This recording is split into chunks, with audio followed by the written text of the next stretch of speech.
beneficiaries. Mayor. Kaya Mayor of the Philippines na lang ako. Mayor of the Philippines. Go. Elgasar.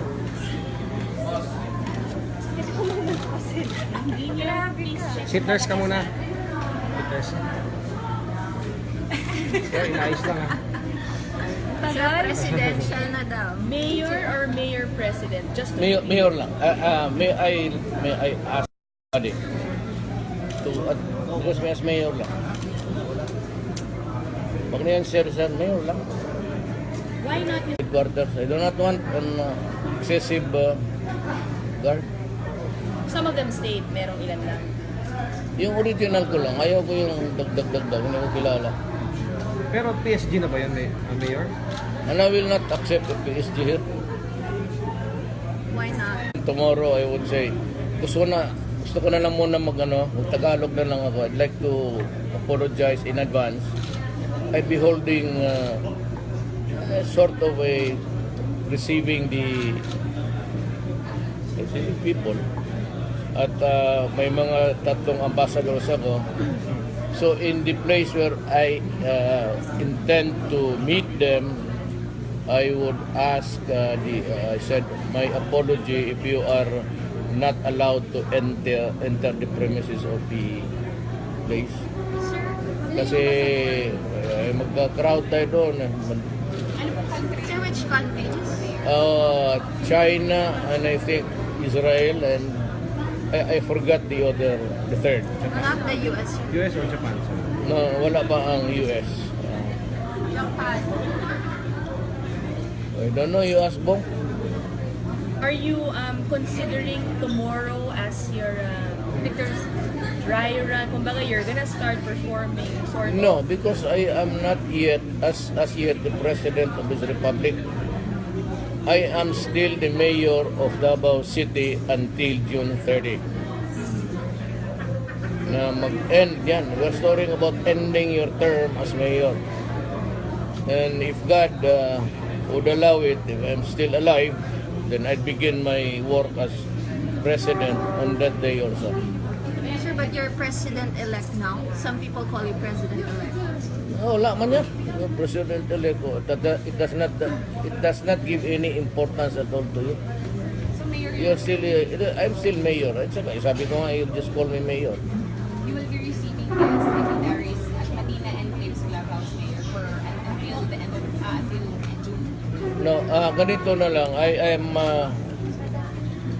am recruiting the following.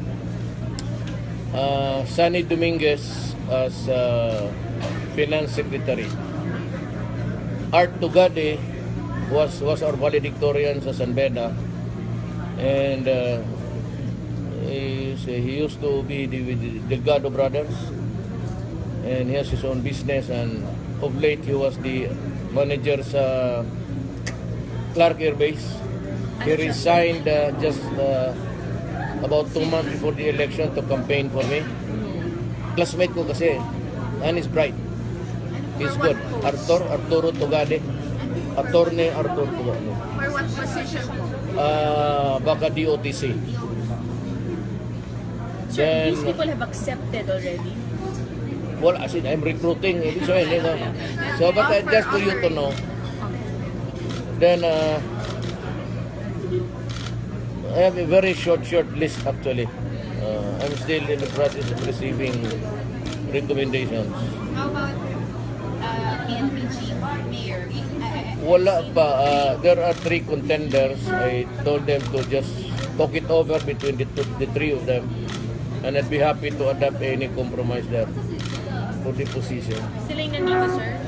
Ay, sorry. No. Dalawa nandito, sir. Si Apple, si Espera, pati si Bato. Tatlo sila. Dumaan yan dito lahat sila as City Police Director. Si Espera during the time of Inday, Sara. The other ito sa panahon ko. Pati si ano, I think inabot rin ni Inday ito si Apple. Pero Kulinaryo. sinong mas matulog sa iyo, Mayor? Wala, puro trabahante yan, even the army. Sabi ko sa kanila, I do not know, let them Pero ako, for sure, there's going to be a chief of staff in Human because paalis na si Dudo eh. Rivera. Term ends. General Visaya, sir. Bisaya, Sino mga contenders? sir? he's there.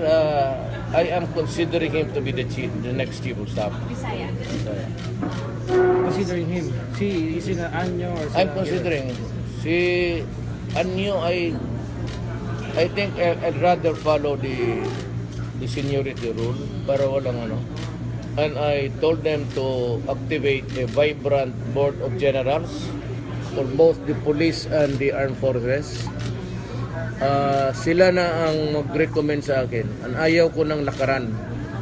Okay, that's why I requested them to activate na the board of generals so that when I assume, God willing, I can make the appointments immediately. Kasi kailangan yan sa armed forces pati sa, these are critical agencies of government. Si Bisaya pati the three of them, I said, sa PNP, talk it over among the three of you and let me know what's your desired solution. Pero sa AFP, si General Visaya na. Tapos henceforth, ayaw ko ng lakaran. You prove your worth doon sa Board of Generals. I do not want anybody approaching me for the position dyan sa police pati sa. Either you are chosen by the Board of Generals and I may or I may not. Basta walang abuso, walang sindikato, I will adapt the decision of the Board of Generals. Wala akong choices. Si General Miranda, ano mangyayaring OIC ngayon ng Chief of Staff? Well, I don't know. I said I'd like to follow the sequence sa kanilang year of tapos class 85, 86, 87. Parang ganon. Ayaw ko yung Seniority. Seniority. Sir, lumalabas po ulit yung pangalan ni Gibo. He's coming tomorrow. I don't know. I have yet to talk to him, but he was the former Secretary of Defense during the Arroyo administration. Sino pa mga sigurado sa pwesto, sir? Are you considering Gibo again? I have to talk to him. I kind of I'm ambivalent at this time because I really do not know what he wants. How about foreign relations, sir? Or Foreign relations, may target nga ako rin eh. But I have the names. Ang problema is I cannot make it public because I do not have the authority to speak for them, or neither do I have the consent to use or name them publicly. Ayaw ko yung baka mapahiya tapos hindi makuha, o ayaw ko that would appear na ni-rebuke mo ang government. We avoid awkward situations. DILG, sir.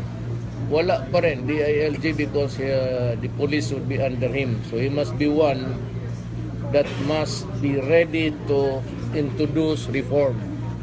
Now, dito sa mga police, whether generals or just patrolmen, if you are tainted with drugs or you are facing charges of drugs, sinabi ko na sa doon sa mga generals na bulungan na lang na go quietly. I would be happy if they would retire. Na may makuha pa sila kisa wala. Rather than be named publicly for treason.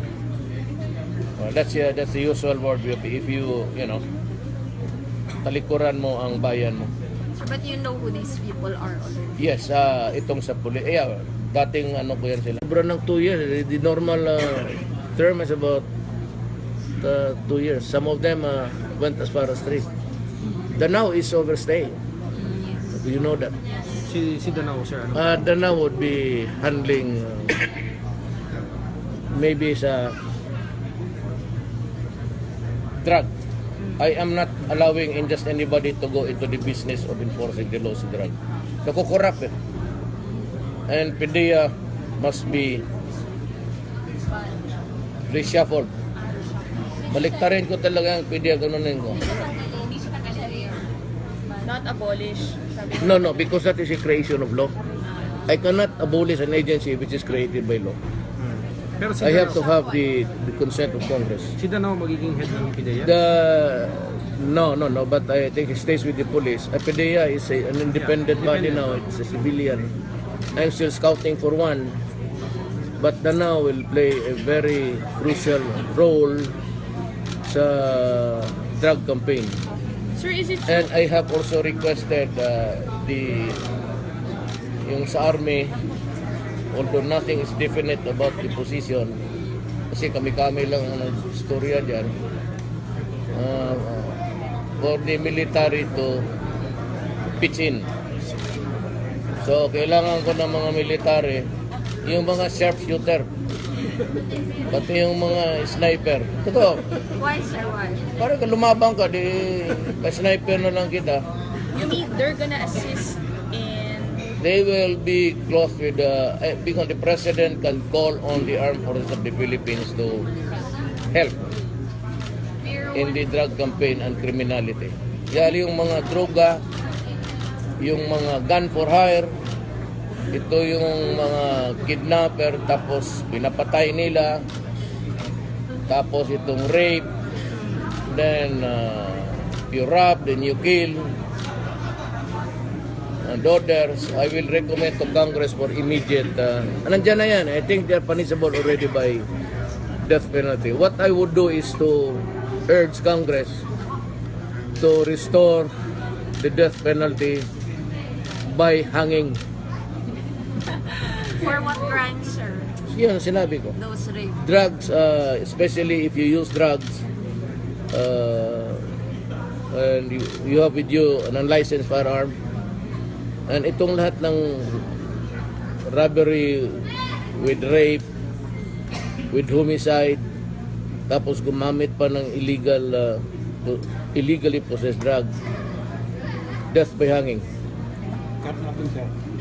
Karnaping, basta kasali ang homicide, yan pinatay mo. Kagaya nung may-ari ng kasa, si Evangelista ba yun?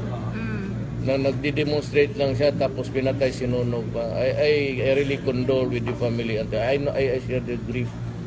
But this has to stop. Sir, sino magiging executive secretary? Wala pa. I don't know. Sir, Senate President. Si Ina siguro. Sir, Sir, yung pwesto ko, wala pa? yes, sir. Mayor, yung pwesto ko, wala pa? Pwesto ko. What ba? Spokesman? Bahala na kayo ni Panelo. Is it true that you've already been, some of your people have been asking for names of PIDEA's list of yung mga hahabulin nila? You know, PDEA has to have an OB.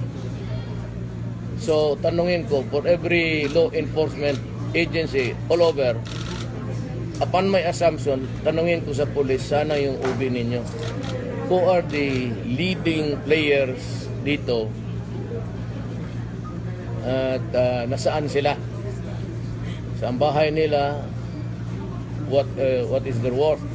I mean, you play with drugs, how much? And I said, if you resist arrest, tapos you offer a violent resistance, my order to the police and to the military is to shoot to kill. Narinig ninyo? Buti ang klaro ba? Shoot to kill for every organized crime. Mayor, how about your Senate President and House Speaker? I can't hear. Senate President and House Speaker. Ay, hindi ako makialam, ma'am.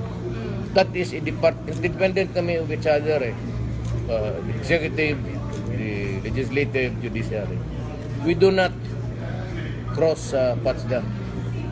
Mayor, you're meeting with the Chinese ambassador. How would you shape your China policy? Many in China are now saying you will have warmer relations compared to the Kim administration. Well, it has not been called. But I would rather be friendly with everybody. I do not want war. I cannot support a war with the nation there. And I would not waste my time and the lives of the soldiers fighting for nothing. For what?